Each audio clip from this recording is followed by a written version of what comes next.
quick disclaimer for the podcast. This podcast is going to be reading the short story today, Partisan 43, a World War II short story that contains gruesome imaging and is a hard story to listen to and is a hard story to read.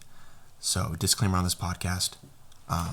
Be sure that you're not easily offended by the things that are discussed in this podcast and by some of the words that you may hear concerning the story. Nonetheless, it's a great podcast, and I recommend you stick around.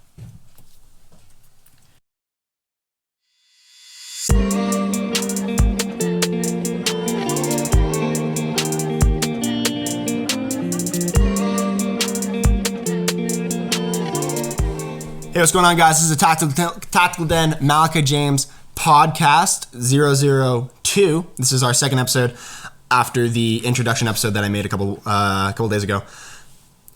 Happily, very, very, very pleased to have two guests today, two of my great friends. We've got Kolin. I want my family back. He wants his family back. And we have Luke Kinsley, or aka Pixel, on the Discord. If you guys are on the Discord, which I highly recommend you do, you can find that link in the description of this video. Where am I? You're on the Tactical Den podcast. Cool. Yeah. This is what we've become. This is what, yeah. So we're here now. I don't know how the volume is for you guys. I assume it's fine. I can do some mixing. Should be. I can always yell into the mic if they can't hear me. Morgan Freeman? Yes, Mr. Wayne. Okay. Mr. Wayne. Yeah, I can't do it. We're not going on that. That's an entirely different route. That comes later. That comes later. That comes later. Okay. I have paper here that I usually write down different things that we do in the podcast. I just have to add really quick. Oh no, I already have it. Okay. Something that I wanted to add to the podcast after like every little thing is like a Q&A that we have. But we'll do that afterwards because we have a great question brought to us by a tiny pupper in the Discord. A tiny pupper. I think that's his username. I'm not quite sure. There are things that I'm not allowed to say here. Say it. Okay, you said tiny pupper in like a Discord server. Is this like a euphemism for Discord kitten? Shut the fuck up. Okay. Okay. Yeah. So we have a tiny pupper. That's what his name is. Great. I will have him on the podcast, by the way. His name's Connor. He's really great. I will have him on the podcast. But he said something in the podcast that was a great question that we'll address today. I'm going to read it just so I'm not saying it wrong or whatever, just so I know what the actual question is that he has. So I'm not reading it or quoting him incorrectly. Is pee stored in the balls? Oh, no.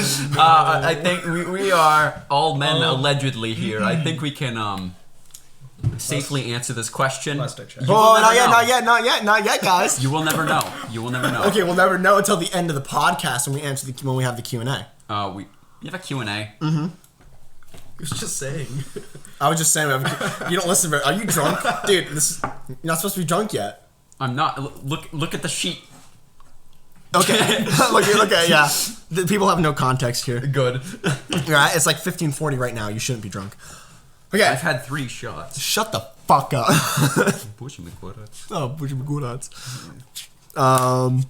No. Anyway. First thing I want to get into really quick, guys, is I want to do this at the beginning of every single podcast. This podcast is definitely going to be longer than the original Welcome podcast that I did. But first thing I kind of want to do is first go into our guests, and I want to ask them how they're doing, whatever, kind of where they're from, their background, just so you guys know who I'm talking to, and they can kind of introduce themselves. So I'm going to have Puric go first. For the people at home, as I'm now referring to all of my disembodied listeners, I am a person that allegedly exists. I go by many names. Dick is one of them. I am known, yes, I that is my beloved nickname. Yes. I have absolutely no idea how to continue this bit. Okay, yeah, Kinsley, go ahead. Well, I'm usually known by Luke, but I also have an alias known as Pixel. If you play video games with me, you know that. Or if just randomly while playing a video game, you see like the pixel cook. Yeah, that's probably me. Most likely. But I'm a cook. I like cooking. I do cookie things. Yeah, that's me. That's who I am.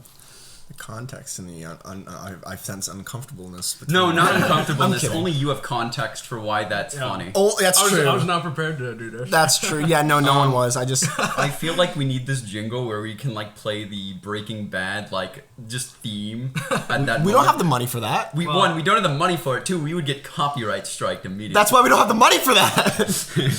But listen. You can just avoid lawsuits by not showing up to the court date. I have like 45 charges against me, and I am on a no-fly list for most countries. He just didn't show up. Yeah, that's how to get out of a date too. Just don't show up. But no, real though, guys. If you want to play with any of us, Discord, join the Discord. We stream, we play together all the time. We need to start a Minecraft server. Because I can actually run it. You can actually. Okay, yeah, that's true. Yeah, because guys.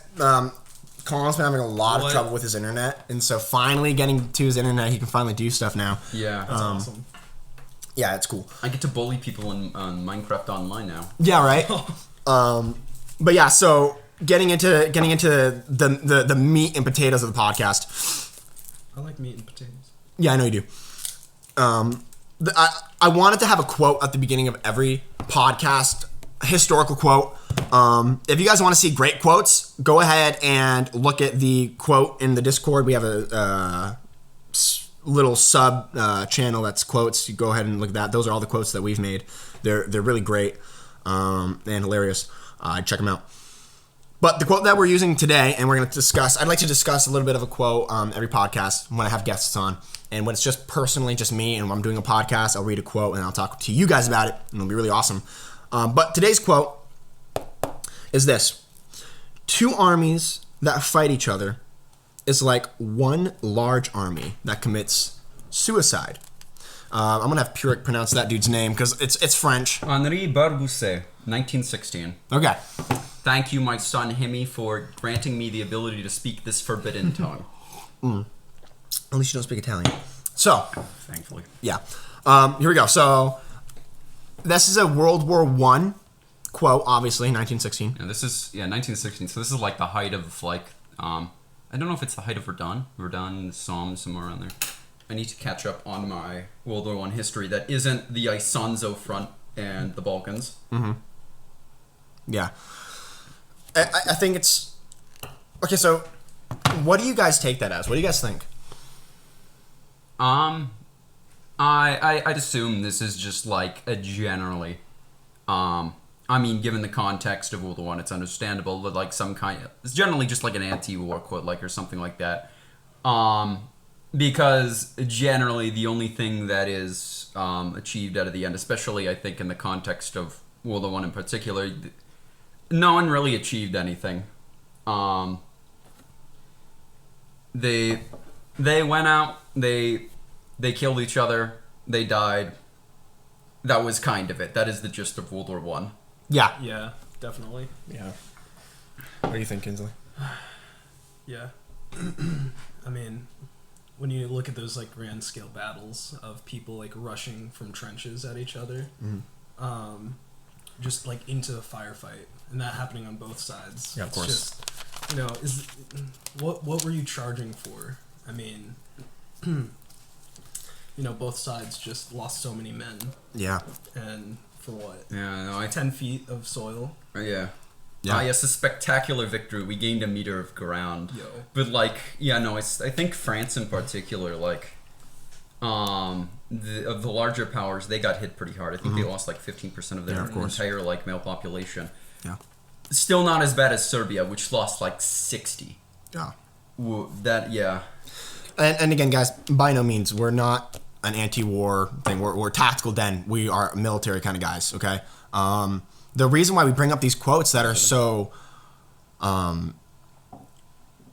interesting and kind of look at war in a horrible sort of way is it's something to talk about. It's something to look at, being a guy, such a military guy myself, looking at these things looking at different perspectives and stuff like that. It's a great topic, and I'm not going to be the person that's going to read you a quote talks about just how awful whatever we shouldn't be wars, we shouldn't have wars, whatever. Think what you can believe what you want about that, but what's important is to look at war for actually what it is, and it is chaos. It's chaos. It's absolute chaos. It's chaos and destruction. There's utter death and just dehumanization of like human bodies. Like it's terrible. You know, mangled corpses, and that's what war really is. What is it for? You don't really know. Yeah, I guess of course there's always like reasons here and there, but like the general gist is that in and itself, it's kind of cringe. Yeah. And as I said, me myself, you know, Air Force guy. It's military. Military has a huge place in my heart. You know, I love the military. And that's what I was just saying is what I see in that quote. What I see in that quote is I see that he's not saying that fuck war. He's saying the men on the battlefield don't really know what they're fighting for. That's how I see. He's saying they don't know why they're doing it, but they're just doing it and they're getting themselves, not like they're purposely getting themselves killed, but they're putting themselves in war because they volunteered or they got drafted or whatever, and they're there. And both sides, it's a war that they don't know why they're fighting, so they just said, fuck it, I'm going. And in doing so, they die. So I think that's what he means by suicide. I don't think he means falling on their own swords. I think he means... not necessarily even getting killed, because like, especially I know the First World War in particular, just the like, I guess the trauma response after the fact as well. Because like, even if you're not like killed or even seriously hurt, you're going to see a lot of people who are. Yeah, of course. As I said, I think it's him saying humankind. That's why he's not talking about each one individually. I think he's saying that war is men killing themselves. Yeah. That's what I think. That's what I think he's saying. And that's powerful stuff when you look at it. But it's not like they're killing themselves for no reason. Mm-hmm. You need to understand that there's a reason for war. There's a reason for why we're doing things. We may not understand it, but it exists, and it's important to look at it that way. Any more thoughts that you guys have on that? No, I think I've stated most of mine. Okay. I think we're good. I picked that quote for a very specific reason, guys. The short story that we're going to read today. No, not this. The short story that we're going to read today. We're getting into it. Guys, this is a book written by Kolin. It's called Partisan 43. Oh yeah, I think I vaguely mentioned this to people, like how I said that I wrote a short story back before I really refined my writing skills. Wrote a story back in the day, and it was like part of a small series of books, like only like a limited amount exist, a very small amount that you will never see. And now I guess you can. Yeah. Well, this is going on the internet. It is. I don't know how to feel about that. Yeah. Guys, it's a great book. It's a great read. Unfortunately, you guys can't really read it yourself. It's not for sale. It's not for sale. You'll never see another audiobook found here. Exclusive, guys. If you want to cut, we can cut this. I can read through the entire book. Short story audiobooks, guys. I mean, it's something that even on the podcast, I said at the first Start podcast. Start an ASMR channel then. Guys, everything you're mentioning, I mentioned in the first podcast. Literally, I was talking about like short stories. I was talking about ASMR. I was talking about like Puric doing some ASMR. I'm not doing ASMR. No, he's not. Okay. Yeah. Let's get into it. I'm not gonna be able to pronounce all of these names perfectly. I'm gonna have Puric help me with that, seeing as he's the Bosnian dude. I'm gonna have him read all of the people talking in this because I can't. Oh yeah. And then he's going to translate that for us because it's written in Croatian, Bosnian. Well, it's Serbo-Croatian. Just call it. It's all like people call it whatever. It's all just Serbo-Croatian. Okay. So, Olivo. It's okay. So for context, you need historical context for this story. Get it right into it. Of course. This is the latter half of the Battle of Sutjeska throughout eastern Bosnia. During this period, so this is like just after. Well, this is the later stages of the Battle of Sutjeska, in which the Yugoslav partisans had already broken out of the encirclement, but they were kind of fighting their way through eastern Bosnia and like passing through some of the villages there. So there was some fighting here and there throughout it, and it just kind of takes place in that sort of area. Right on. This is 1943, World War II era. The quote we had was World War I, but we're going to get into World War II short story because I've been wanting to do it, and it's just about war anyway. I think it's a great read, guys. And I'm going to be going through this in little portions. We're going to be talking about it. Pierre's going to give us some context through the book as we're reading it. It's going to be just a little short story, really awesome. So let's get into it. Olovo. Eastern Bosnia. German-occupied Yugoslavia. June 17th, 1943. Across the lush green valleys of eastern Bosnia, a dull, thudding sound echoed over the mountains. The sound of small arms fire were just barely discernible in the distance. Demir Sarajevic? Demir Sarajevic? Demir Sarajevic. Demir Sarajevic. I'm just going to call him... Just call him Demir. I'm going to call him Demir. Demir, a young, fine-looking Bosniak youth, held his carbine firmly and scanned the clearing in front of the trench.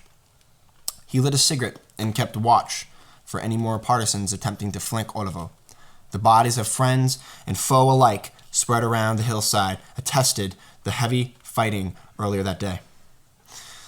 Despite being the only remaining soldier from his unit alive, he was determined not to relinquish his position to the enemy.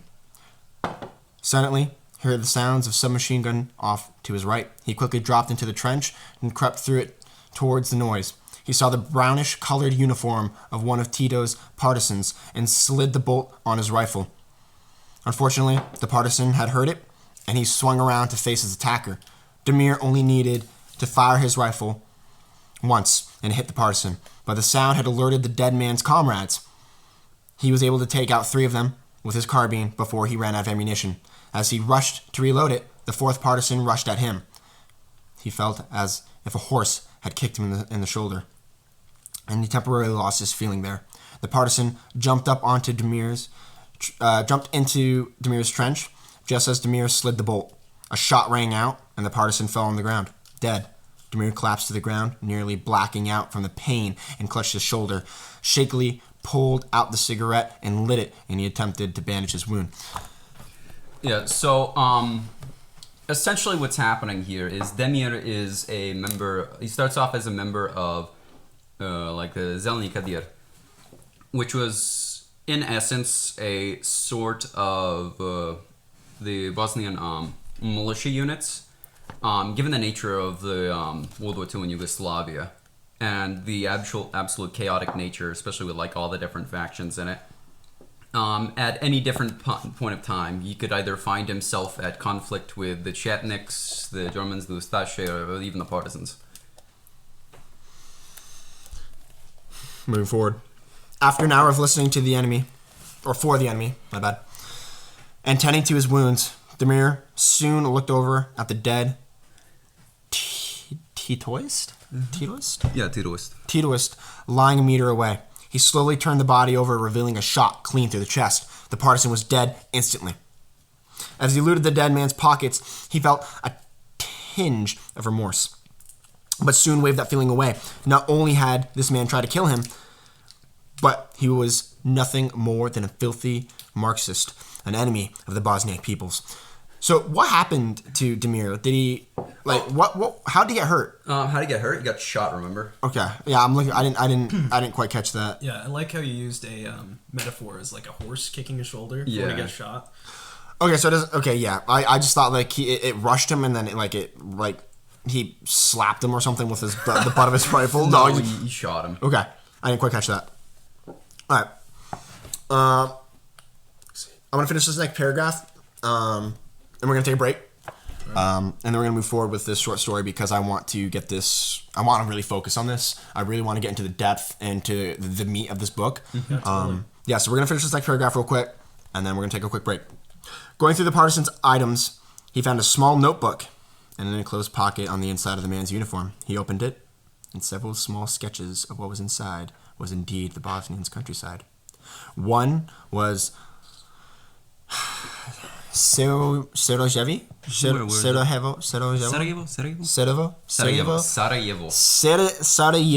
itself, and an unfinished sketch of a marionette minaret, and an Orthodox church side by side.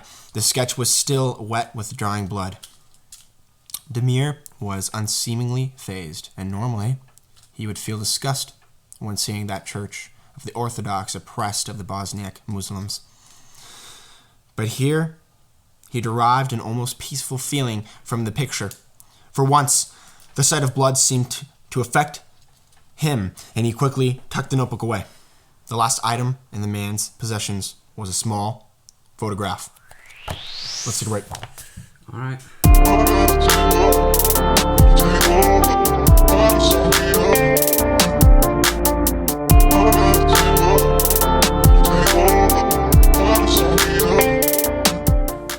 Hey guys, all right, something I wanted to talk to you guys about, something that's really big for me, as you guys well know in my last podcast I talked about it, was fitness. And just having a healthy routine. I think it's great. I think mentally it's so important, and I think to live a good life, it's something that we should all consider. Not saying you can't have a happy life without it, but it is really helpful mentally and physically. And something that's really helped me over the past few years is a company called USANA, and they sell great things. They sell protein shakes, anything from protein shakes to daily vitamins that you guys can buy, and fish oils and different things like that. Guys, it's such a great company. They sell really great things.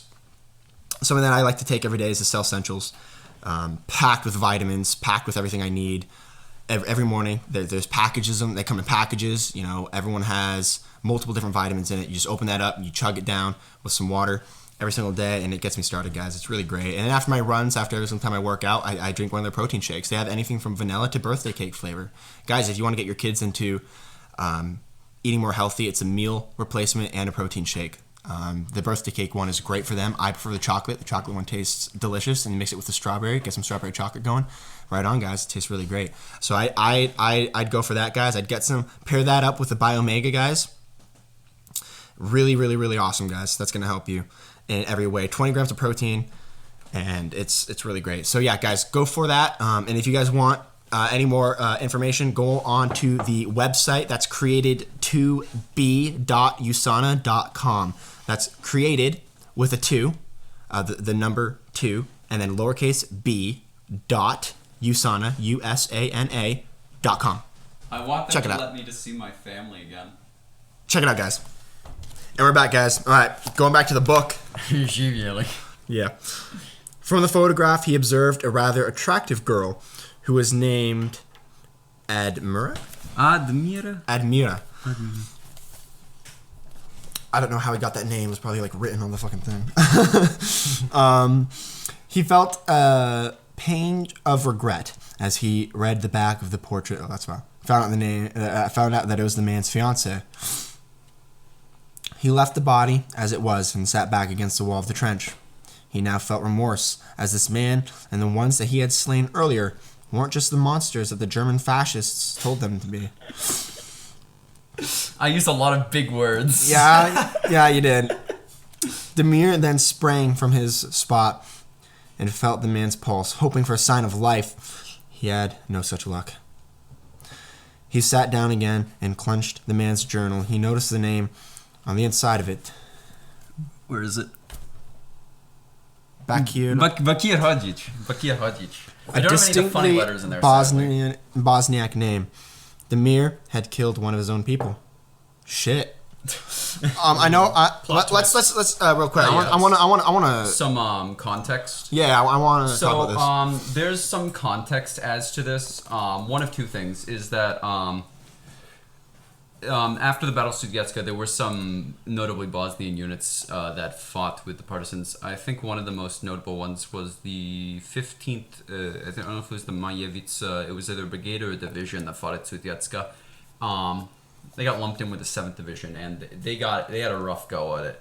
They were one of the last ones to make it across, aside from Kovacevic. Weren't all the Bosnians, like, the whole partisan thing, wasn't that all, like, the uniforms were all messed up, too? So it was, like, kind of hard to distinguish from foe? Yeah, absolutely, because at the beginning of the war, you had everything from... They didn't have standardized uniforms at first. They didn't have standardized uniforms until later, and those standardized uniforms were either captured kit or anything they got lend-leased from the British or the Americans. Mm-hmm.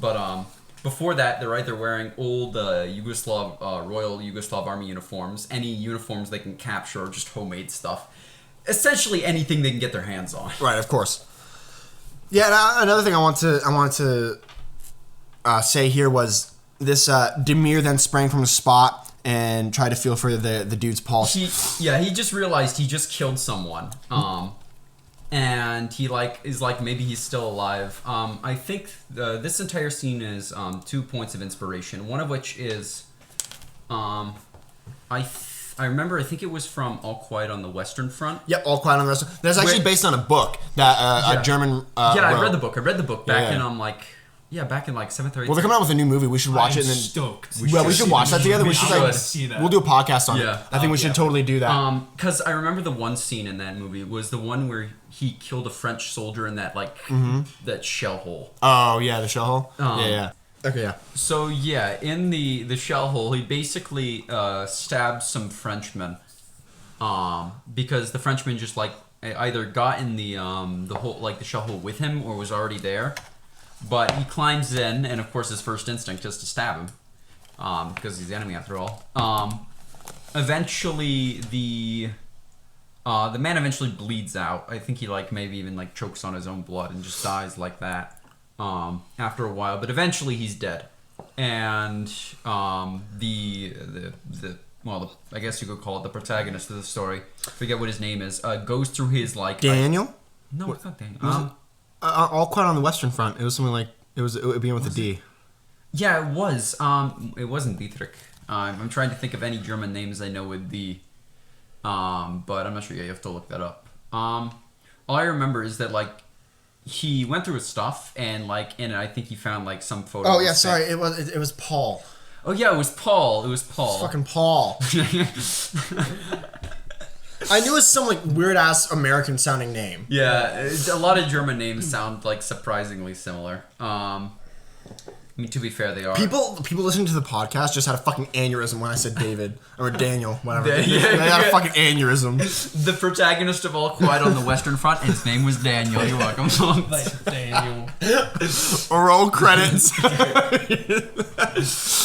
I know. That's all, folks. I'm just imagining you see the entire cast of All Quiet on the Western Front, and there's just some old 50-year-old suburbanite white dude just isn't that my name's Daniel? Hello, Daniel.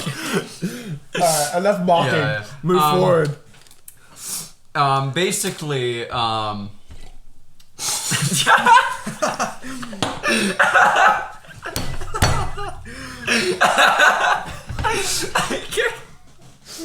my god. I'm sorry. You see, I told you this. Guys. This is coming to. Oh my gosh. Okay, I just took a sip of coffee and I look over and Kolin has a cringe counter on his pad. After he was done with that, I take a sip of coffee, I look over at him, he goes, tick. And I just I read it, cringe counter, and I'm fucking dying right now.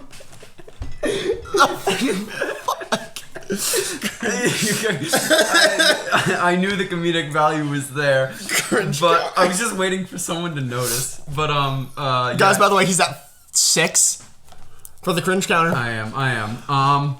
For those of you guys keeping track at home. Yeah. I'm just straightening out that number. But anyways, the guy killed the Paul. Yeah, he kills him, stabs him, and eventually dies. He but watched him die. He's like, "Why aren't you dying? Die already!" Well, yeah. At the same time, he saw him die, and at the same time, I think he tried to help him at one point, but Yeah, he did, but they didn't understand. He tried to have a conversation with him, but they didn't understand each other because the dude was French, and then obviously Paul's German. And he's kind of choking on his own blood. And he it's was kind of hard to speak like that, but yeah. He looks through his stuff, sees he has a photo of his family or something on it. Yep. And I think he made I don't know if he actually did it, but he made a mental note to try and find them after the war to send him his personal Yes, yeah, he did. effects. He did try. Something like that. And another thing that it's also inspired by is some of just his general mindset. You guys know what happens at the end of that movie? Huh? You guys haven't watched it. No spoilers? I've watched the No, 1979 spoil it all. Spoil it? Spoil it? Literally the last scene. Not the last scene, He but dies, one of the last scene. Yeah, Paul, he takes a sniper round like right to the head. Like he's trying to like get a butterfly. He's trying to draw it. He's like trying to draw it, and like gets up for a closer look and gets shot. And I think not funniest, but the most cruelly ironic. The funny thing is, he fucking died. Yeah, it was actually quite comedic watching him. It was quite comedic watching him get obliterated. For the lols. I feel really bad for saying this, but if it is kind of funny watching him get ratioed by a Frenchman. Oh no! Fuck, bro. That's like the Quebec driving experience. Don't say anything. But anyways, we'll not even begin to comment on the Quebecois. The fucking Canadians are pissed. They better be. I'm coming after you. Hell yeah. But anyways, the point I was trying to make was I think like the official telegram from like German headquarters to of course Berlin was all like literally all quiet on the Western because front. They were losing on the Western front. On the Eastern front, they were like, "Oh yeah, we're doing great on the Eastern front," but they didn't say anything on the Western front because they were losing. Yeah, the Eastern. Yeah, no, and like the day they think that I think the another cruelly ironic thing is that the communique. I don't like French. Was dated November 10th, 1918, which was a day before the ceasefire. Oh no, we're not even going to begin. Don't get me to info dump on the Eastern Front because at this point it's like we're gonna talk about it when we do the podcast on the All Quiet on the Western Front. So yeah, so it's coming out. I believe it's out now as of October 25th, or it's coming out in November.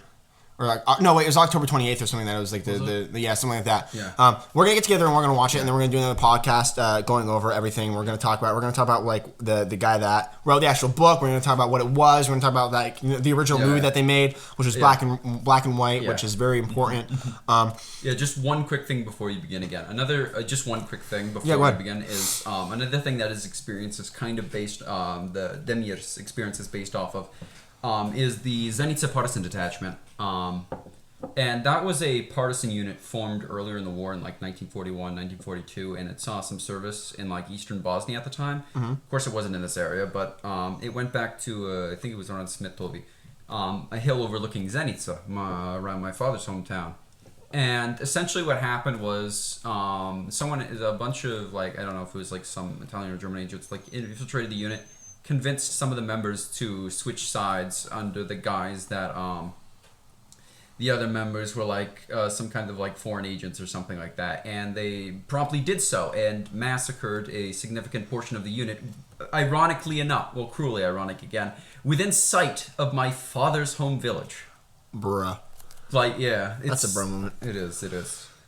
No, yeah, I like how you put here, he had no such luck. It's like, okay, well, maybe there is like a sign of life and checking a pulse, and it just goes to show that death is permanent.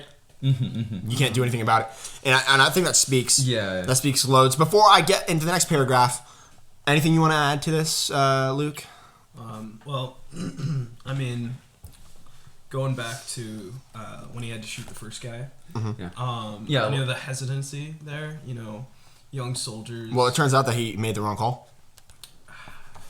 That's something too. Yeah, you're hesitant, but you make the wrong call, and your life is. Yeah. At the beginning, you see you see him just like making a quick decision, and then like in the moment, it's like of course it's the correct logical decision.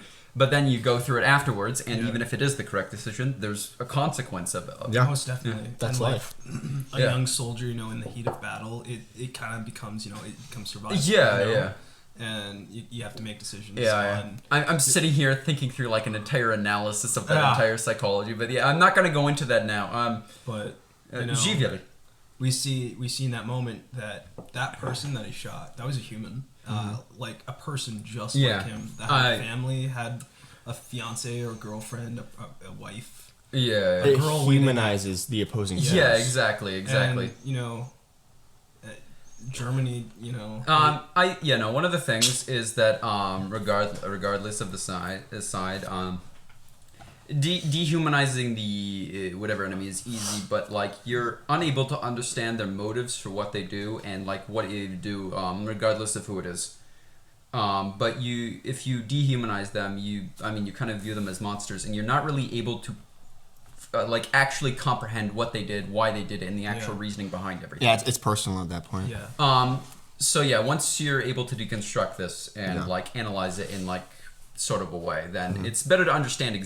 It's easier to understand. Yeah, of course. Exactly happened. Yeah, right. Moving forward, guys. As day turned to night, Demir silently sat and stared at Bakir. Disbelief had given way to depression, and then to contemplation. He could not fathom what he had done to the fellow Bosniak and to his fellow Yugoslavs. Demir would have contemplated his decision all night and day if the deadly music of the battle had not started to get closer. He knew that even though sound traveled further at night, he was in no condition to keep fighting. He quickly clutched his notebook and his carbine and set off down the north side of the mountain. North Ovalo, June 18, 1943. Demir trudged through the woodlands of the Bosnian Podrinja. Podrinja. It's a region. It's just a region. Yeah, right on. Yeah. After the events of the day before, he began to recount the atrocities he had taken part in. Demir had aided his fascist overlords by helping send civilians to camps across the Sava River. He remembered the ruins of Serb churches and the execution of civilians whose only crime was to have been in jurisdiction where German soldiers had been killed in an ambush. He had been disillusioned by fascist propaganda, and he wished wholeheartedly to defect to the partisans. However, he knew that the partisans were never kind to the occupiers. Sorry, my reading today is fucked up. Occupiers try reading. and traitors of their homeland. He had heard that many who attempted to surrender were shot immediately, and he had no intentions of finding out personally. He had decided to head back to his home in Herzegovina. First, however, he needed to get down to the town of Breza. Yeah, he's like running over to one of the nearby towns. Yeah, of course. He headed down a small... Yeah, that pronunciation, Breza. Yeah, that's literally... Yeah. That's exactly how it's pronounced. You got that right. I did it! He headed down a small, well-worn path, making sure to stay away from any populated centers. He saw evidence of recent ambush. A German staff car lay wrecked by the roadside. All of the occupants had been gunned down. Several partisans also lay dead on the roadside. He pushed past this painful reminder of war and continued to trek to Breza. As he headed down the path, he would on occasion listen for any signs of the warring factions and to take detours around them. He soon came across a clearing where a village once stood. All neat red tiles housed. Well, all the red tile houses that normally would have been there were nothing but ashes. He seemed to have stood there for hours, taking in the sights of the destruction. Finally, he noticed an older man picking through the rubble of one house. Šta je bilo?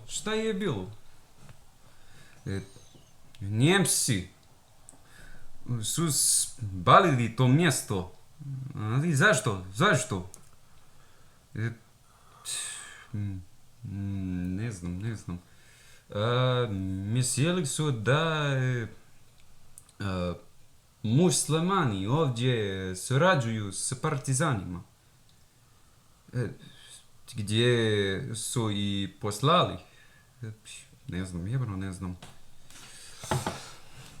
The translation. Oh yeah. What happened? Yeah. Germans burned the place. Why? They thought the Muslims were collaborated with the partisans. Where did they send them? I don't know. Demir was incensed at the destruction. The fascist Croats and the Germans were... Croats. And the Germans were killing the very people who they had urged to join them. They had betrayed the Bosniak peoples in their quest to destroy the partisans. Demir could not stand the amount of emotions he had went through in the past. He walked a distance away before breaking down and openly weeping at the destruction of the village. He soon collapsed, exhausted, in the woods and almost immediately fell asleep. Eastern Bosnia, June 19th, 1943. Damir returned to the scene of the ambush. He silently apologized to the dead partisan and stripped him of his uniform, which he then put on himself.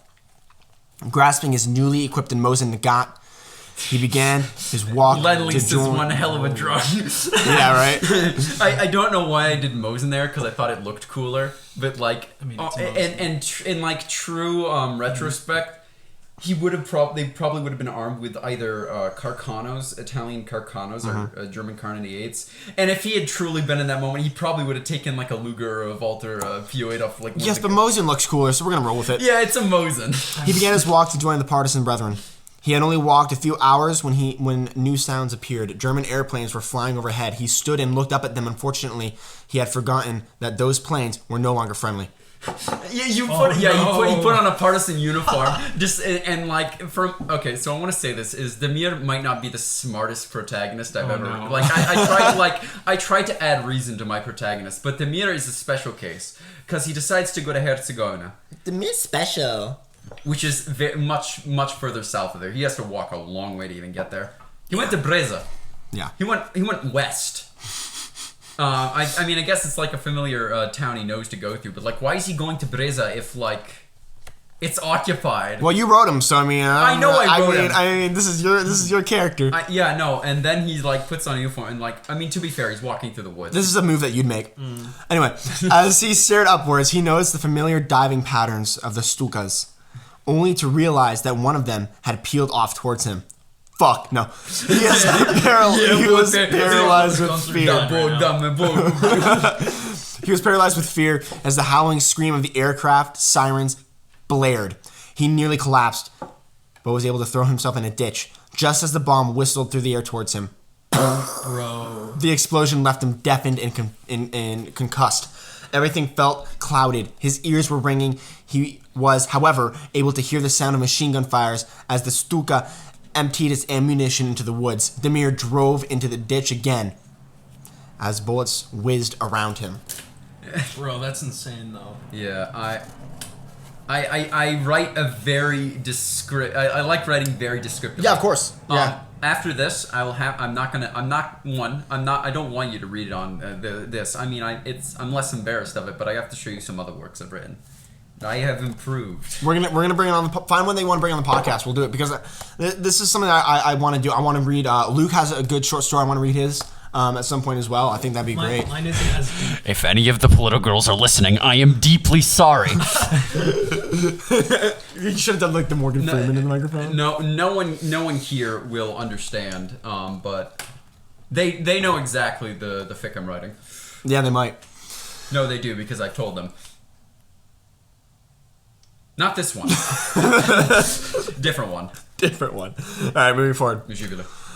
However, his problems had only just begun as the other Stukas assumed that there was a group of partisans below them and proceeded to concentrate on Damir. The sirens nearly made Damir collapse in fear, and he was able to muster the strength to get to his feet and make a run for it. The bombs landed around him, almost knocking him senseless. He could no longer hear out of his left ear. Dude, with you, it's your right. And could only feel the blood running from it. Damir himself, however, was miraculously unharmed by the fragments. He managed to stop the bleeding in his ear and was now deaf there. I actually, this scene was inspired by a movie I watched. It's honestly a World War II movie about like Belarus. And just to be completely honest, I do not recommend it to anybody. Just given the nature of the film, but come and see. Idi Smotri. It's a good movie, and I think the one scene that is inspired by this is they're like in a partisan camp in Belarus, or around there, like the protagonist and someone else, and they're just running around the woods, and then they come within a bombing raid, and one of the parts of it that like really stuck out, because one, they used live ammunition for this. Oh shit. Like actual like when they shot stuff, they used live ammunition, like firing over their heads. When was this produced? I think 1985. I think. Okay. It makes sense. It was a good movie. It was really well done, even though this happened. Because one of the people who helped work on it had actually been a Belarusian partisan during the Second World War. Oh, okay. And basically what happened was they're running through the woods as little explosions go off nearby, and the main character once the camera pans back to him, he's standing up and you hear everything is extremely muffled. You can hear someone talking or yelling behind them, but he can barely hear it over the ringing. And you can see that he's literally bleeding from his ears, so he's sustained some kind of hearing damage. Yeah, okay. And he's standing up, just covering his ears, just in the middle of it, completely dazed. That's a good scene. He refused to move as the planes circled above him like black vultures. They would swoop down and rake the area with their light machine guns, but none of them found their prey. Soon Demir's prayers were answered, and they flew off, leaving only a shocked and battered Demir. He collapsed against a tree, vomiting violently. When he was finally able to stand, he staggered several paces and collapsed. He finally managed to stand up and was only able to stagger ahead while shaking with absolute fear. After his harrowing near-death experience, Demir continued through the woods. He was unable to hold down any food for long periods of time and had to stop frequently. Eventually, he began passing the familiar signs of war: splintered trees, shell holes, bodies. He now hoped that he would run into partisans before he ran into Germans. He continued to scan the woods and the skies, flinching whenever he thought he heard or saw an enemy. Slowly, he regained his composure. He was not some low-life coward. He was an experienced soldier, and he would not turn his back on his ultimate goal. He gripped his Mosin and got harder and pushed on further. Now, more than ever, harder resolve. Demir soon came to a small creek and sat down. This part. I know what's about to happen. He filled his canteen and took a long swig from it, replenishing his energy. Just then, the branches several meters away pushed aside. A German and Croat had walked directly into him. Ustasha detected. None of them had any time to comprehend this when all three fired at once. Yeah. Oh my gosh. The German fell dead at once, and the Croat missed his shot. Demir aimed his rifle at the Croat. Ruki gore! Hands up. The Croat instead fired. Demir did too. Both fell to the ground. Croat dead, Demir wounded again. However, this round had hit him in the torso. He was able to drag himself just to the stream before and collapsed from the pain. Demir felt cold and soon closed his eyes. He's not dead just yet. Demir's had quite a day. He's had quite a day. Or three. The sun rose in the morning as he slowly awoke, so he wasn't truly dead. He looked over those killed from the day before. Looked at them for a long time. The German was the enemy, but the Croat, he was a Yugoslav too, and his blood was just as red as his. Demir soon washed the reed bandage of his wound and ate the rations of those who had died. They were not needed anymore. Sitting there, they could not fathom why the Yugoslav people should be fighting together. They were all Slavic brothers and should instead be united against those who wished to divide them. The proud people of Yugoslavia should unite and form a solid wall against the forces of evil. Man sped ran the Pan-Slavic groups. Together, they would not fall prey to those who would wish them death or destruction. Demir sat there for a while, contemplating these thoughts. He thought back to the dead partisans from before, as well as the Croat near him. They all spoke the same language, had similar traditions, even behaved the same way. However, they had always been divided against each other. Any hate he had once had been for the Serbs, Croats, and other Yugoslavs were now gone. He sat there alone, pained by his wounds and the suffering he had seen. He soon fell sound asleep, exhausted, alone with his troubling thoughts. All right, before we continue with this next section of the podcast, we're going to take a quick break, and we'll be right back.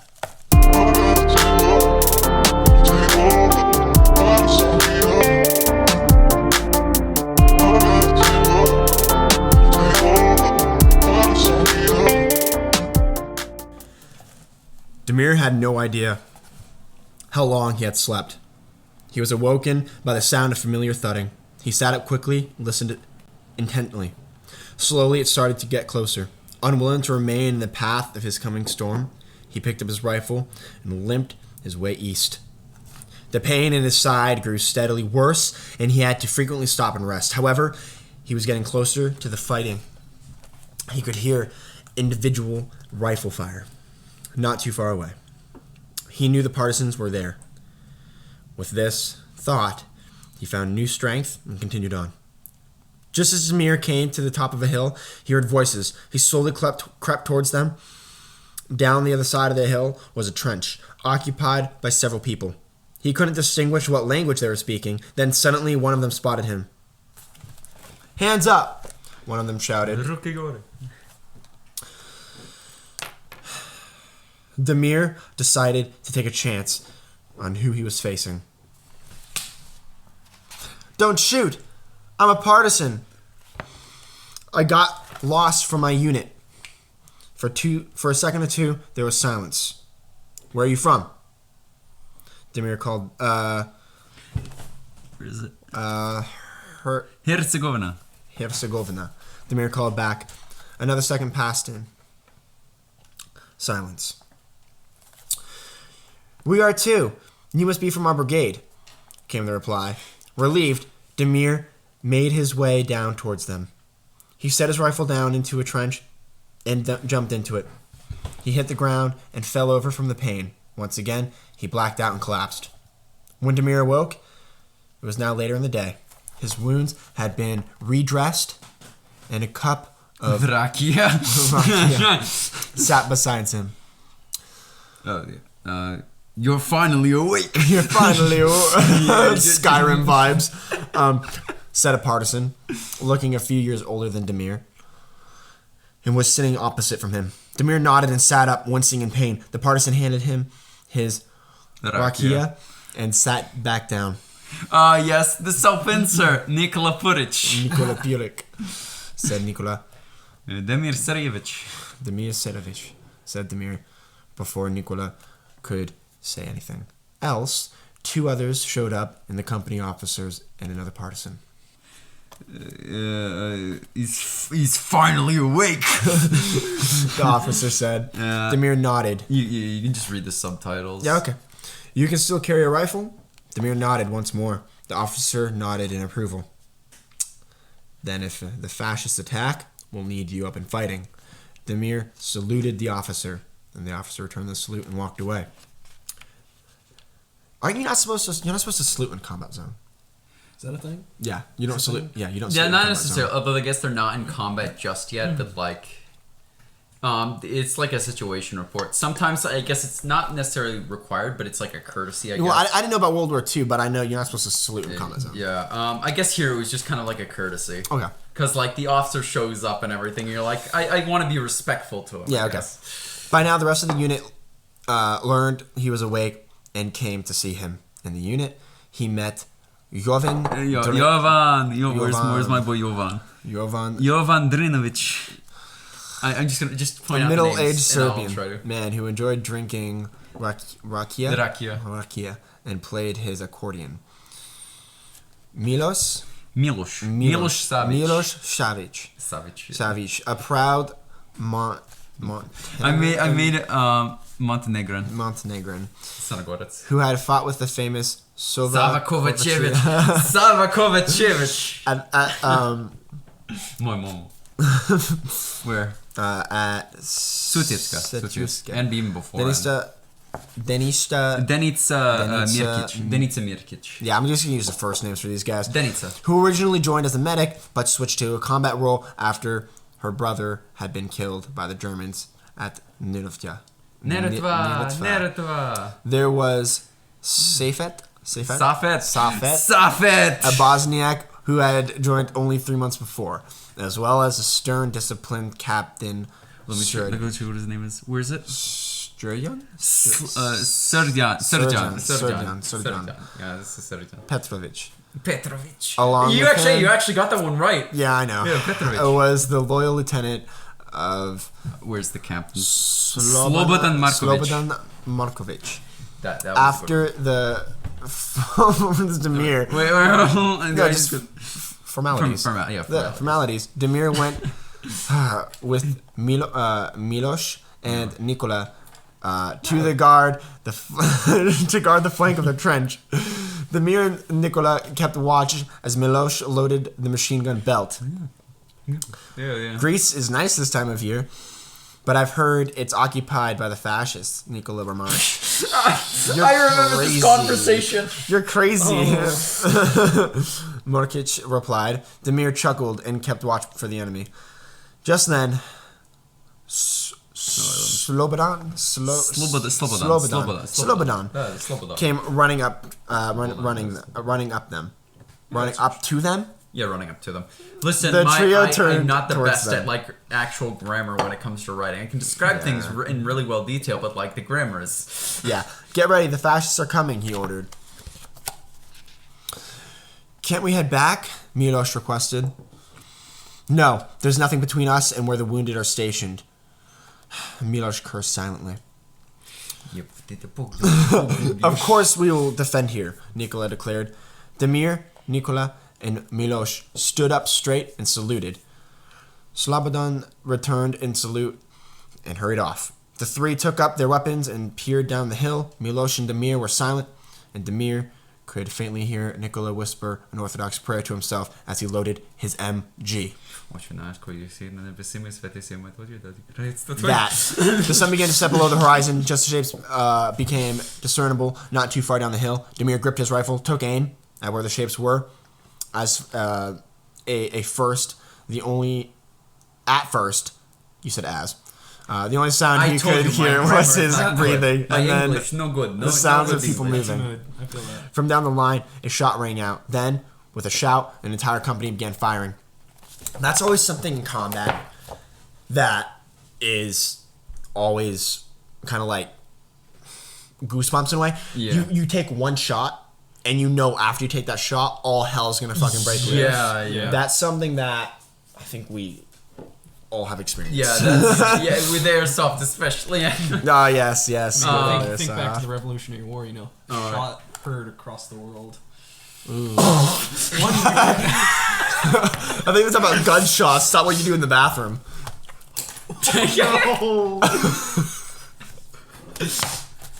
Don't look at the cringe counter. There's so much cringe. Not all of it's mine. Stand by. Like there's a solid section where I just didn't put anything there, but like every once in a while, mainly me, I would say something cringe, but like I would do something cringe, and then like someone else would say something to add on to it, and I get to add a second mark to it.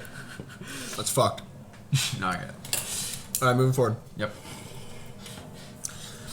The unit attacking them was a Croat Ustaše battalion, who were completely unaware of the partisan presence. The first line of Ustaše was immediately cut down. The survivors made a run for it. Demir, who had just reloaded his rifle, took aim. Then he committed a war. I'm kidding. But then he remembered the dead Croats. It's World War II Yugoslavia. Everything is a war crime. He couldn't bring himself to fire and retreated with the Yugoslavs. On the retreating Yugoslavs. My bad. Nikola, however, fired several bursts of his MG. Of course he did. Nikola is a Giga Chad. He's a fucking Giga Chad. Nikola's just like, watch this. Watch this, pussy. The tracer fire from his rounds illuminated his targets. Demir sat down. I'm sorry, I just got my. Let me finish this. Nikola and Milosh congratulated each other. Sirovic. Let me see. Sarajevic. Yeah, Sirovic took a swig. Just call him Sidorovich. I'm just gonna call him Sarah. And leaned back. Alright, you can do that. Okay, real quick. Colin's cringe counter is reminding me, if you guys have ever seen New Girl, of like Schmidt's. Adding another one. He's adding another one, but of his douchebag jar where he puts money in it. That's what the cringe things remind me of. So we should like the swore jar. The swore jar. Alright. Yeah, context. Go ahead. No. That will get context in a later episode. We need to leave it hanging. Alright, guys. I'm gonna write that down. You guys are gonna hear about the origin story of the swore jar. Oh no. That is a story. Yeah. Origin story of the Sword Jar. I have a notebook where I write all of my ideas for next podcasts, where we'll talk about it. Get that fuck away from me right now. Anyway, moving forward.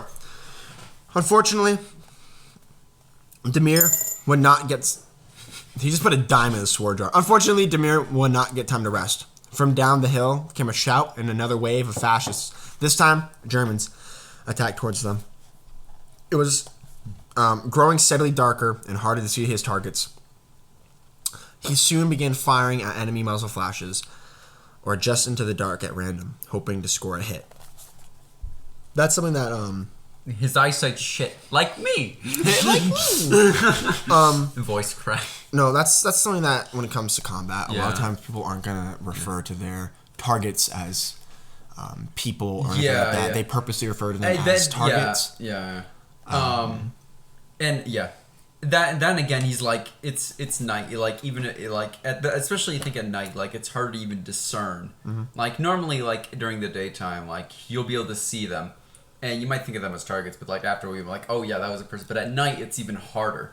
Not only just to discern them, but I guess to come to that conclusion because it's dark out, and so your senses are kind of heightened. Yeah, I know, and part of this podcast it's called the Tactical Den Podcast for a reason, not just about the vibe of it and stuff like that, but just also because we do touch on military tactics and we touch on military stuff. So talking about this kind of stuff is important. It's something that I want to do in the podcast as well. Being a military guy myself, so moving forward, we're gonna continue with this. Firing began to increase in ferocity. Ferocity. As the Germans neared their lines, one of the Germans got close enough to charge Demir directly. Demir tried to slide the bolt on his rifle, but it jammed. Nicola quickly pulled a pistol out and then shot the German. Demir finally unjammed his gun, shakily reloaded it. That scene is actually so on a completely different note. The scene that references is not a World War II movie, not a World War I movie. It's a Civil War movie. Civil War movie. None of you have seen. Have you seen Gettysburg? I know Luke might.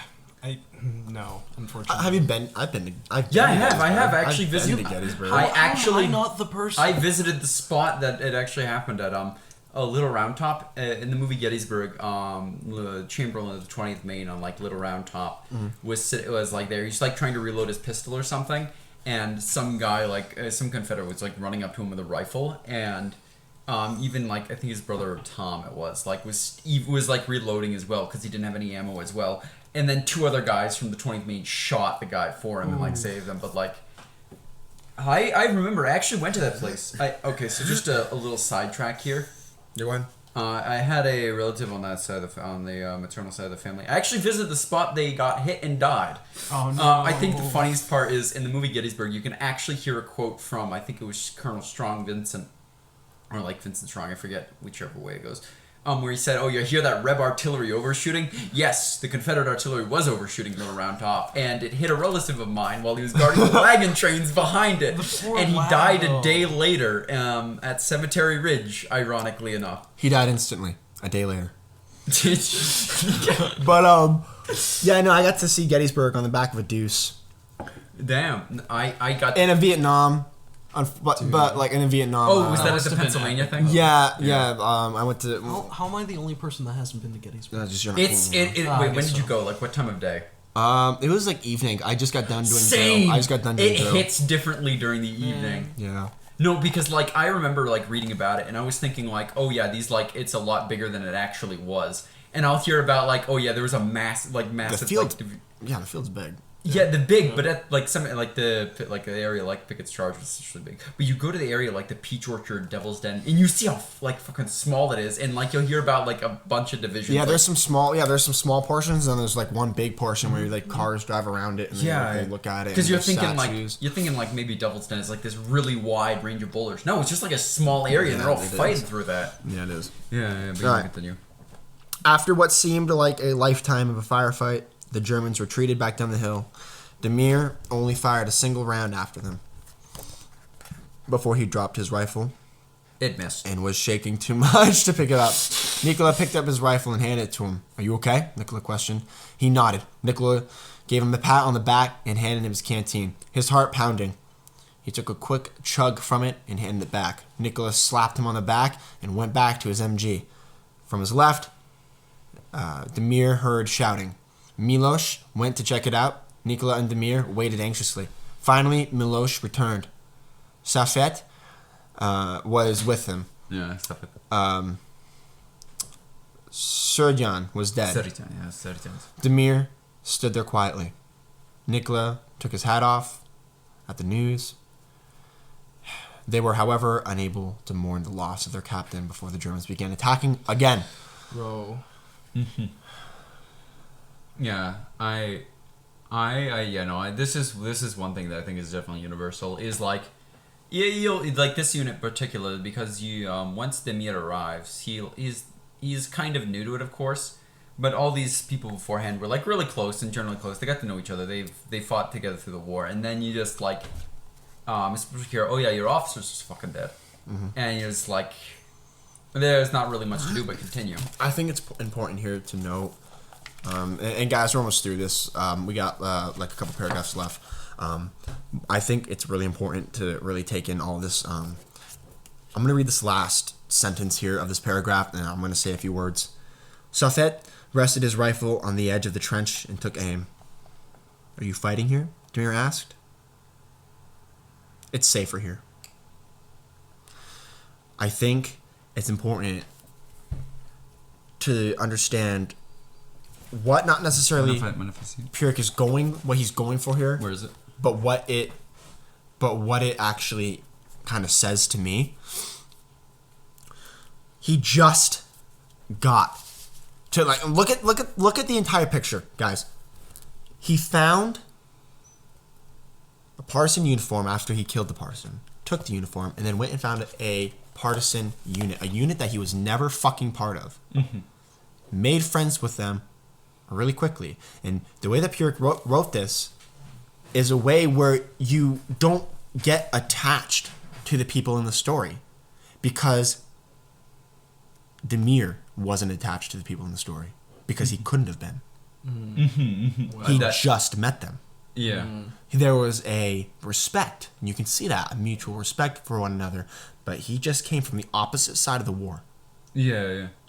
You have to understand, opposite side of the war, coming to these people, humanizing them, realizing that they are actual people, and it gives you a perspective on what this guy's seeing, what he's feeling, but he doesn't attach to them like we want him to attach to them, and that's really important. Imagine the mental switch going from like enemies to friends. He views them in like friendly terms, but of course it's kind of a distant view because the people that he's looking at have fought together for literally years. They've been through a lot together. Someone took a piss. Yeah, like they might be on like common terms of what they're doing here, but he's not really like closely attached to them. He's kind of an in terms, Demir's of course is the story we follow, but I wouldn't call him the protagonist of the story.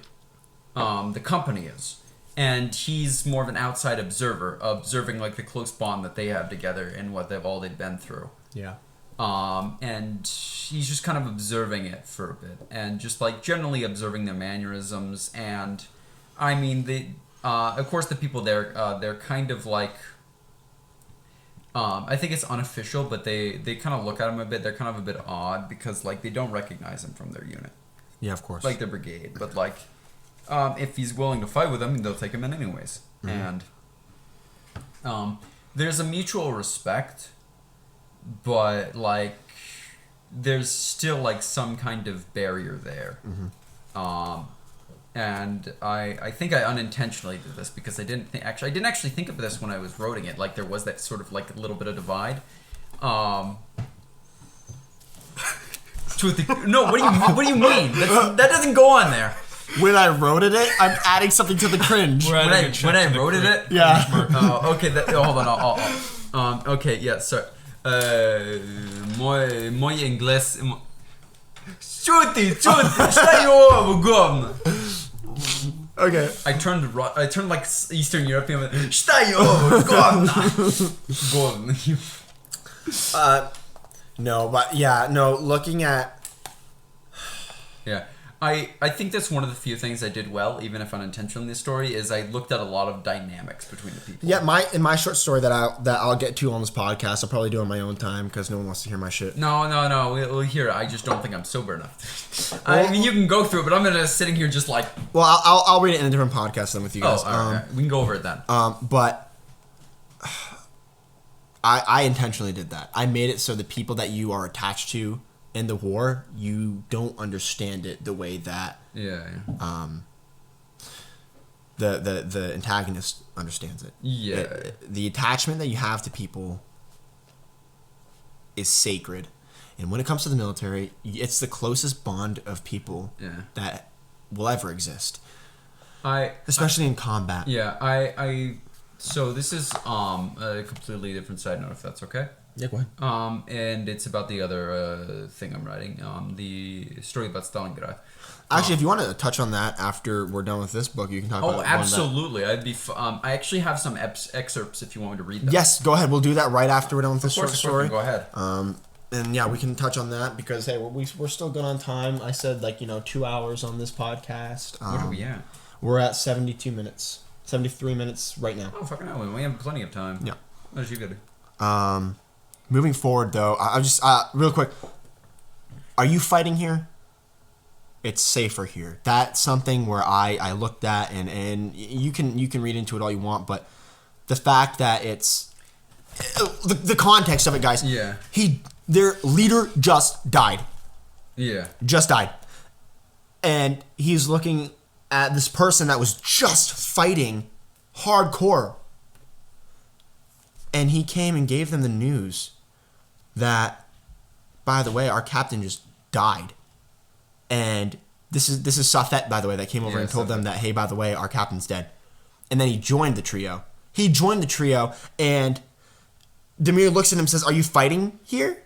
Because he just got to the edge of a trench and then took aim. So Demir's like, hey, are you fighting in this position? He's like, no, it's just safer here. Because he just saw his captain get fucking killed. Guys, you can just read this and move on. Yeah. I wanted to talk about it because this is showing that this dude's afraid. Yeah. We'd all be afraid. It just depends on whether... Guys, in combat, you're not fighting for yourself. Yeah. You're fighting for the guy next to you. That is a bond that you can't write. That's a bond that needs to be felt. You can't write that bond. You need to feel that bond. And it's something that's really hard to get on paper without writing a 1,000-page story because it's experience that causes that bond. Yeah, so that is actually part of I wanted to cover in it. However, that entire dialogue option has a second meaning to it, and that is we were covering how Demir was kind of like separate from the unit, and just like kind of on his own, just kind of observing him. But Safet, I think that was the unintentional effect of it. But the side of I think one of my main points that I actually I'm like trying to remember my thought process during this. But one of the things is that they were actually doing really well on their part. A lot of the rest of the line was taking some pretty heavy hits, like especially as they just lost their captain at the other end. And he looks at Demir, and Demir is holding his own. And so he looks at him and is like, you're actually doing pretty well. You're holding on your own, and I'm willing to fight beside you. And so Safet at the same time, they've lost their captain. He's just like, of course he's shocked by the loss, and he's trying to like just process it in his own mind, like all in real time while this is going on around them. But he's like, you know what, Demir?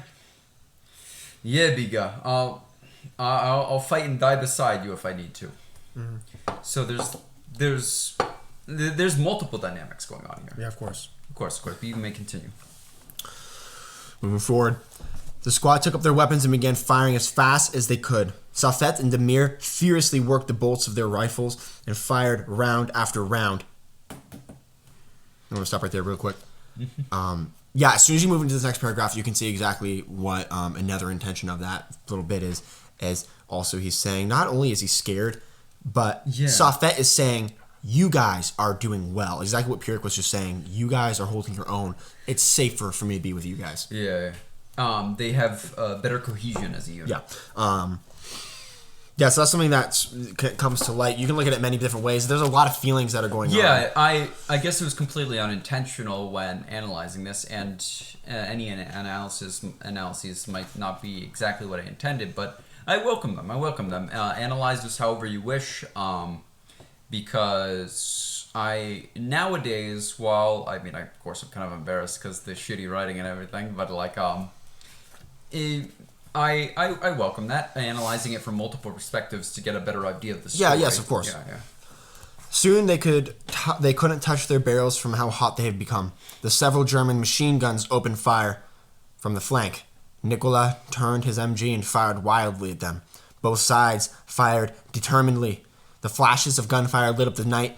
Safet yelled something incomprehensible? Yeah, that's how it is. I would have said undistinguishable. Yeah, either one works. To Demir over the din of battle, only to suddenly jerk back, and slump against the back wall of the trench. Demir set his rifle down and grabbed Safet.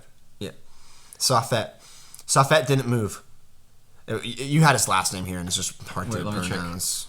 Oh, Yasminovich. Yeah. Okay, yeah. Nikola ran over to Safet as well. And Mirkic took over the MG. Nikola shook his head sadly. They stared at the dead comrade until they heard barely audible groan and saw Milos fall to the ground. Nikola rushed over to his comrade and held him in his arms. Demir could only watch helplessly. Nikola picked up the MG and began firing it from the hip. Nikola had to lean against the back wall to stabilize himself from the recoil. He had fired until he fell to the ground, exhausted. The Germans' fire was lessening, and he fired several shots at them, and they pulled back. Nikola lay against the trench, a blank but tired expression on his face. Demir handed him his canteen and headed down to the trench to check on the others. At this point, you see that all hell is breaking loose, and the line is just completely starting to falter. Mm-hmm. Something that you wrote. Sorry, it's not written, but something that you did well here. It's like that. Yeah, like someone gets hit, like you're going through a mental process. Like I know with Safet, you see him get hit, and you're like thinking, okay, the first instinct is I will help him. The only problem is he's already dead. And the emotional reaction, like you like, there's multiple stages of it that you go through, and I think that's one of the things that I captured well is, I know it's kind of a meme, the 5 stages of grief, but like you start immediately processing this. And yeah, of course. At the same time, you don't have the time to process it. Mm-hmm. Yeah, guys, definitely comment below your thoughts on this short story. Yeah, it's definitely not for the light. Definitely not the faint of heart. I in my general stories, I definitely cover the topic of death quite a bit. It's more of a personal thing, but like I guess it's some sort of venting mechanism. Mm-hmm. But yeah, like I will cover it, and I never like to try to make it like cheap. So whenever something happens, someone dies, you will notice it, even if it's like hardly touched up upon. Yeah. And you will take note of it. Yeah, and guys, when we're reading these types of books and stuff like that, they're great. They're really nice books to read and great books to discuss over podcasts. And as Luke was kind of saying, don't take anything that we're reading in these books. Don't take anything that we're saying about the books and describing what the books are saying as what any of us actually think. It might be, it might not. But Guys, don't take it too personally. We're talking about a book. Yeah. I mean, I think everyone else here has made a much better analysis of it than I did when I first wrote it. So like, that's what's great about having other people read your work. There's probably more in there that we took out of it than you intended, and that's awesome. Honestly, yeah. I've received that like comment a couple times because I'm like completely oblivious. I'll write it. I think it's okay. It's like, mid, and then people were like, "Oh wow, like here's this theme from it." I'm like, Sure, that's what I intended. You just like put so much into this. And there's so much. I think one of the few things in writing I do good, and like one of the few things I actually do good is I'll put a lot of detail in it. And I'll actually try to capture like the emotion and the experience as best as I can. Yeah, something like that. Yeah, something that I really can't wait to get into in the next podcast. I don't know what it's going to be, but I know the next podcast that we're going to have Luke and Kolin back on. We're going to do Luke's short story. Because that really needs to be read. It really does. You get to be embarrassed next. I think it's a great story. I really do. And after this, I'm going to read a couple excerpts from his book, and you guys are going to be able to hear that. And then Colin's going to read a couple of more excerpts from his book that he has.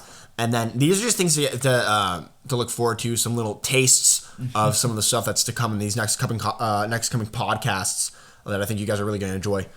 So, moving forward in the book, I'm already going to fuck up this name. He found Denitsa, badly wounded but still firing her rifle. Colin's girlfriend. No, I'm kidding. His ex. Despite his offer to take over, she refused to leave her position until the fascists were gone. Actually, no, she refused to leave her position. Danica, I think it was supposed to be Danica, but I misspelled it. Danica,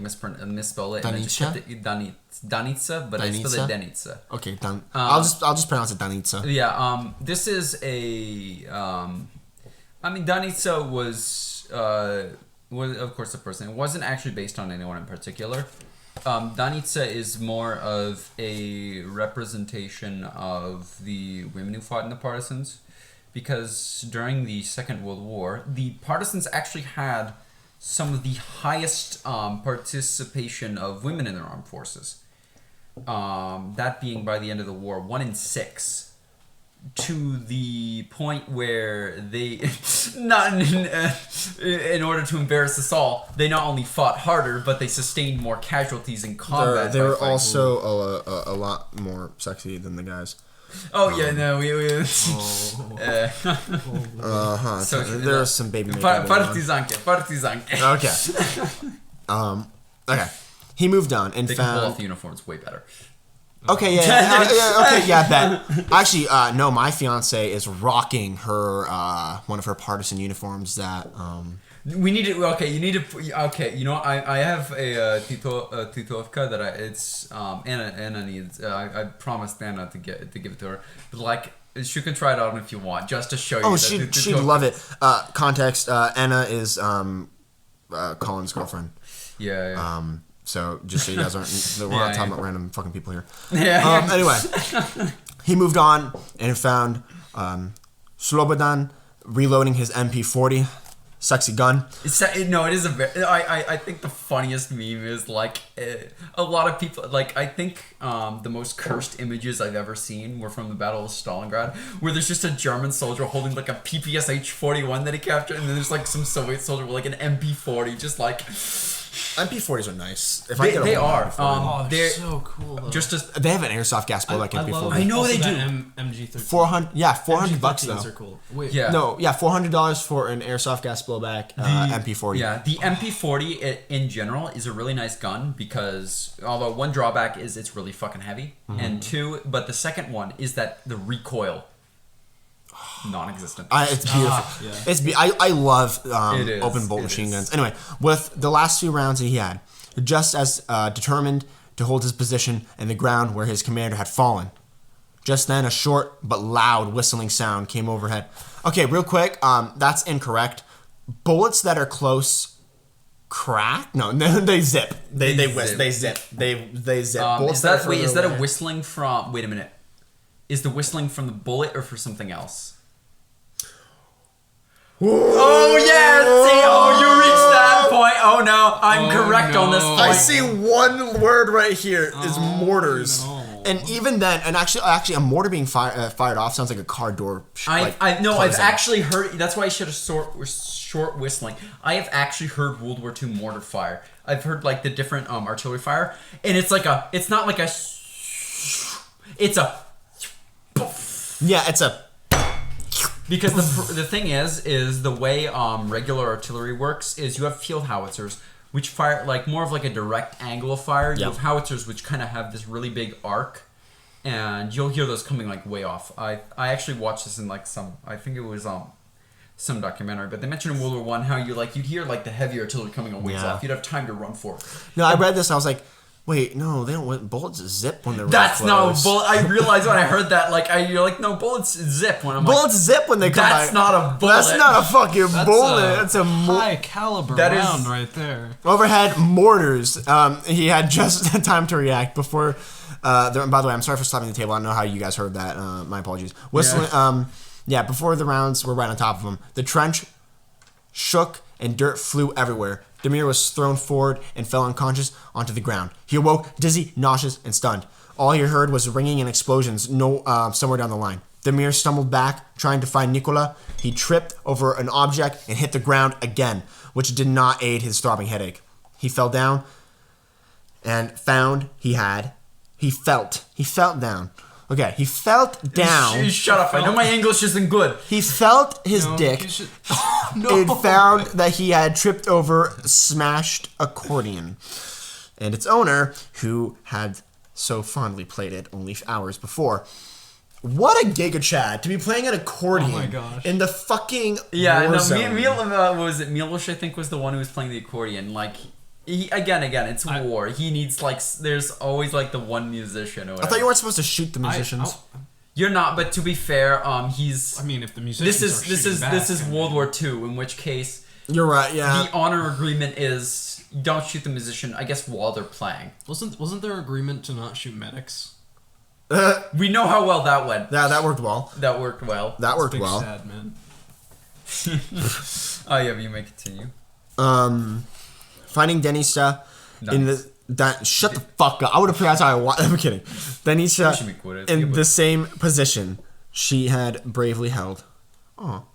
I killed off a lot of people. Only this time she didn't move. However, the lieutenant was nowhere to be found.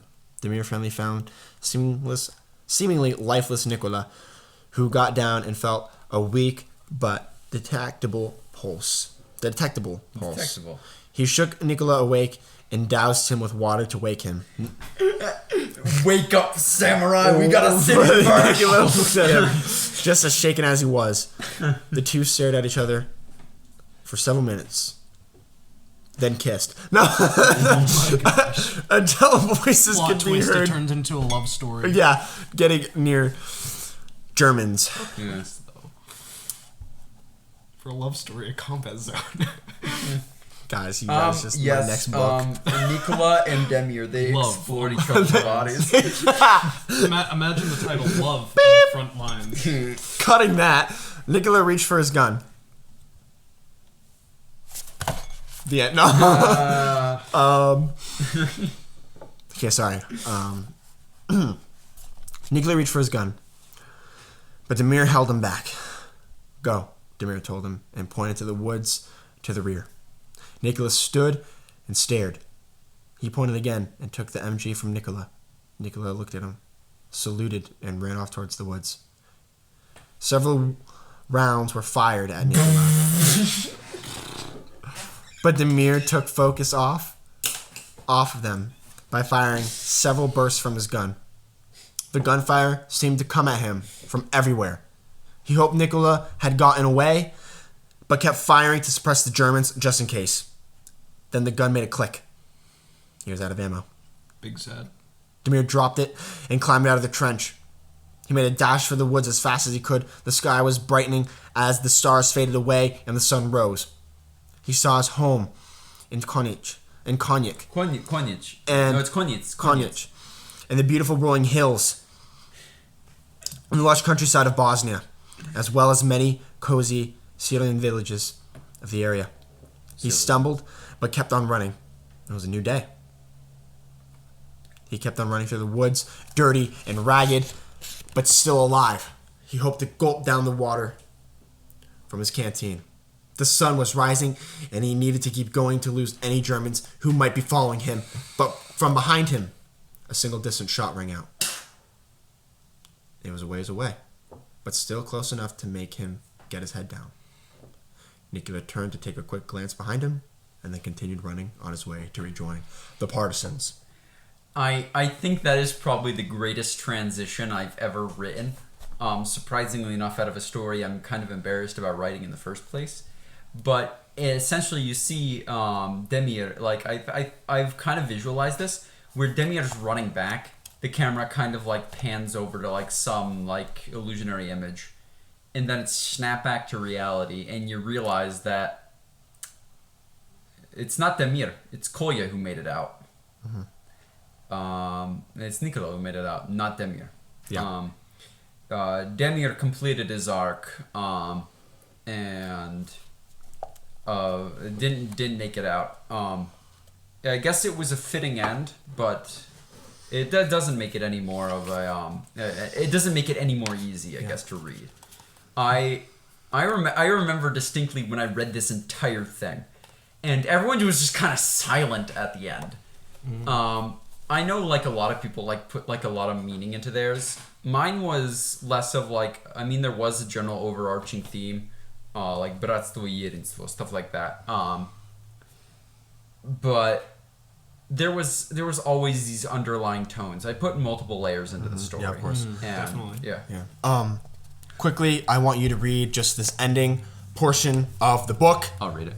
And we will move on from there. By the way, guys, that was the end of the book, Partisan 43.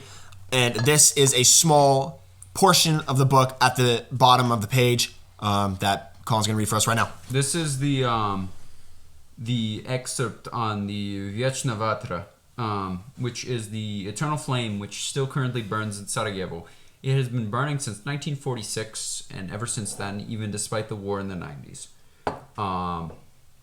And this is the translated version of the epitaph on it.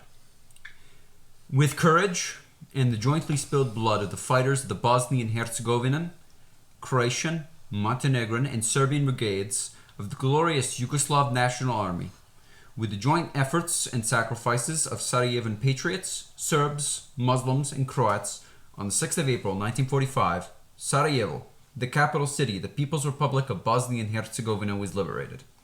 Eternal glory and gratitude to the fallen heroes of the liberation of Sarajevo and their homeland. On the first anniversary of its liberation, a grateful Sarajevo. Let's take a break.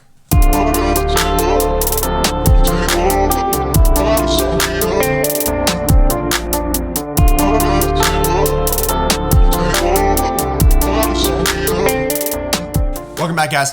Right now, what we're going to do for the next portion of the podcast, seeing as we've just finished that short story, which I love, by the way.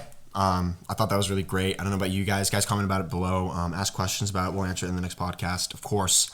Guys, what we're going to be doing is we're going to be doing some excerpts from the next couple books that we're going to be reading in the podcast, some short stories. Guys, next podcast, I'd love to do a podcast on my own, debriefing the things that we went over on this podcast. I'd love to go over some tactics with you guys and talk more about more military side of things and talk a little bit more on focusing on the tactical dance, some of the gear that I'm carrying and how I'm going hunting and this year, stuff like that. Just some advice and some tips to give you guys for this upcoming fall that's going on. But here we're going to hear an excerpt from Pyrrhic on his upcoming book of Stalingrad. Go ahead, man. None of you are ever going to probably hear about this except for the few people that I have, but here we go. Here's just a small excerpt from Chapter 3, Kupernosnaya. There was a thud from somewhere. A second of silence. Then it hit. Boom! Boom! Boom!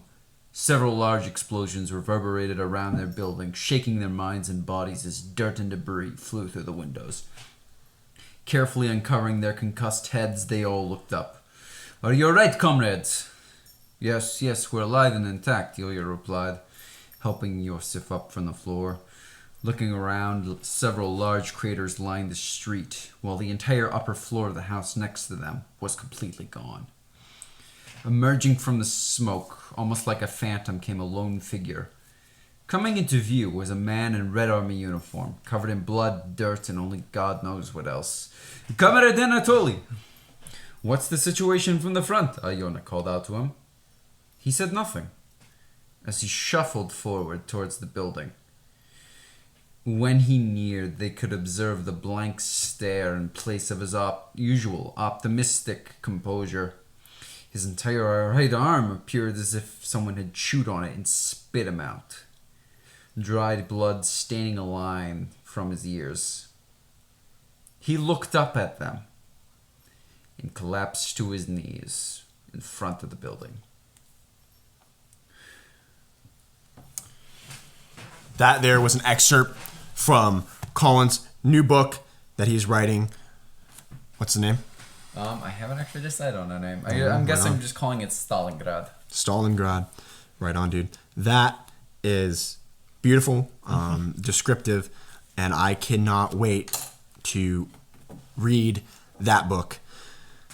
Guys, next up, we're going to be doing an excerpt from Luke and one of the books that he's written. Go ahead. All right. Where do I start? Wherever you want, man. As he stepped out the large exit, he started walking and turned to look at the old colonial house. Even though it was old and starting to fall apart, there was a warmth and safeness to the house. The nearby woods were full of birch, dogwood, old pine, and the one single maple tree off to the side of the house. He thought to himself that this might be the last time he saw it. And so the young John Magnus started on his journey to the nearest recruitment office. And insert. And that right there was an excerpt from Luke's book that he wrote called John Magnus and the Fork in the Road. Beautiful, beautiful short story right there as well. Guys, I recommend that you tune in to the upcoming podcast where we read and we talk about that short story, John Magnus and the Fork in the Road. Magnum. By Luke Kinsley. I really hope that you guys tune in and listen to that one. It's going to be really awesome. Hopefully the same sort of setup we're doing here. I know the mic situation is a little bit weird. We have one mic. I'd like to get some more mics working and stuff like that. So, guys, the way you guys... One mic, 3 guys. One mic, 3 guys. How are they going to use it? No, but guys, if you guys really want to support the podcast and listen to not shitty audio, the best thing you can do is listen. I know it sounds dumb, but listen and show me that you're there, and I will do everything I can to make it so you guys have the best experience possible. Because I want you guys to listen. I enjoy making these, and my boys here, they also enjoy making these, and we enjoy talking a little bit too much. But yeah, добре знам. Yeah, I don't know if it's gonna be the next podcast, but definitely an upcoming podcast. We're gonna be reviewing John Magnus and The Fork in the Road by Luke Kinsley. It's gonna be really awesome. Stay tuned for that. Definitely. And Stalingrad, when that comes out, I'm reading that on podcast, whether Puric likes it or not. I don't know if you're going to be able to because this thing is 15 chapters. We'll review it over podcast. Sounds like a podcast series. Sounds like a podcast series. Well, we can read excerpts from it, skip around, and we'll talk about it. I'm going to have to email you the podcast from fucking Serbia. Yeah, just bring it. Just bring the book next time we do a podcast. I mean, it's not necessarily a book because I'm writing it all online. It's like a short story. Yeah, go ahead. I can send you a chapter if you guys want to. We'll take some portions of it. We'll read it. This is upcoming in the future anyway. Next book we're reviewing is John Magnus and the Fork in the Road. Johnny Magnum. And then I have a podcast coming up where I'll be talking about my short story. And then, as I said, some tactics and stuff like that for this upcoming hunting season as well. So that's going to be really awesome. We're going to be talking about that. And in my next podcast, we're going to have all the stuff I just mentioned. But in an upcoming podcast, we'll have the things with the books. Sorry about that. Yes, next up, we're going to do a little bit of a Q&A.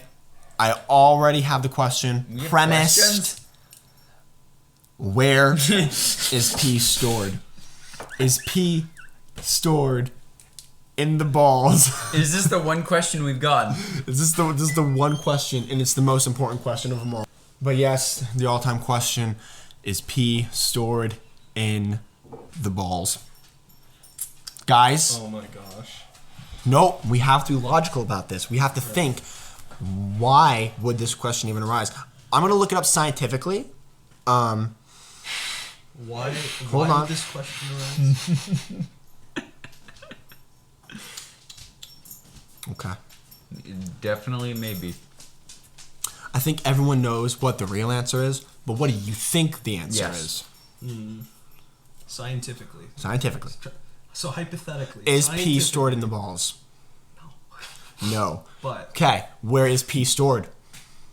I never took human anatomy. I don't know. Yes, you did. We all took human anatomy. Not about. Challenge A. Something urinary tract. Isn't there like? It's not a pancreas. What's a pancreas? Begins with a B. Bladder. The bladder. I'm dumb. Pee is stored in the bladder. Come on. No, but guys, the question has a deeper meaning. You can add to the cringe. You know what's also stored there? Shut up. But guys, scientifically, from let's look at kidshealth.org. No, we're not talking about kids. Why is it Kids Health? Kidshealth.org. I'm gonna listen to this. The following article is from Kids Health. Your urinary system. Pee is one of the first body fluids a kid learns about. You probably Not learned semen? about pee, also called urine, when you were little and started using the toilet instead of diapers. Now that you're old. Hold on. This assumes that you started learning about pee after you got out of diapers. This assumes when you were little and started using the toilet instead of diapers. Now you're older and can understand much more and about the amazing yellow stuff called pee. That's really weird. Hold on, I want to listen to this guy read this. Hold on, I want to listen to this creepy guy. I feel nothing but You can pain understand much more about the amazing yellow stuff called pee. Never mind, it's an automatically generated voice. I no longer feel bad for him. Wow. Real quick, parts of urinary tract. You drink, you pee, but urine is more than just a drink. It didn't actually say that. So that's what a fist is. No. It didn't legitimately say that. Okay, well, it says this. You drink, you pee, but urine is more than just that drink. No! You had a few hours ago. Oh, there are many uses to it. oh my You don't have to drink it. You can use it other ways. It's a golden shower. Oh my god. Pee is a way to get rid of waste and extra... Well, guys, we can all thank this fucking question to Connor. It also like filters out all He asked that? Yes. Unironically. Oh, yeah, 100%. It also like filters out like all that stuff that you... You can drink it, it's sterile. No, you can drink other people's pee. You're not going to get anything from your own pee, but if you drink other people's pee, you can drink it once, and it'll... Just like you can eat your crap once. That's how you get cholera. Yes. I do not understand. Be a real man. Get cholera. Oh boy, I love cholera. We need to bring it back. Oh, man, I can't breathe. I need a cigarette. Me right now, but I don't have any more. But yeah, so the question is no. The answer is no. It's not stored in your balls. What is stored in your balls? Actually, you know what is? Oh no! You know what is stored in there? Stop. Saddam Hussein. Oh my gosh! Well, actually, what is stored in the balls is a thing I put in your mom last night. So, moving. I'm out. We're redacting this. Colin walked away. Everyone's leaving. Everyone's leaving. Guys, I'm sorry. Guys, come back. All right, no, guys, but in all seriousness, guys, thanks for tuning into the podcast. I had a blast. We all had a blast. It was a great time. Yeah, no, guys, check out the Discord. It'll be in the description. You can hang out with us. You can ask questions. We'll answer them in the next podcast, and they won't hopefully be as ridiculous as the question that we had answered in this podcast. Guys, check out the merch as well. That's on there. You guys can request anything from CDs to hoodies to notebooks. It can be anything you really want, and we can make it done. We can make it happen. Guys, yeah, join the Discord, hang out with us. We'd love to have you. And thank you guys so much for listening. And I will see you, and I'll talk to you guys in the next podcast. All right, take it easy.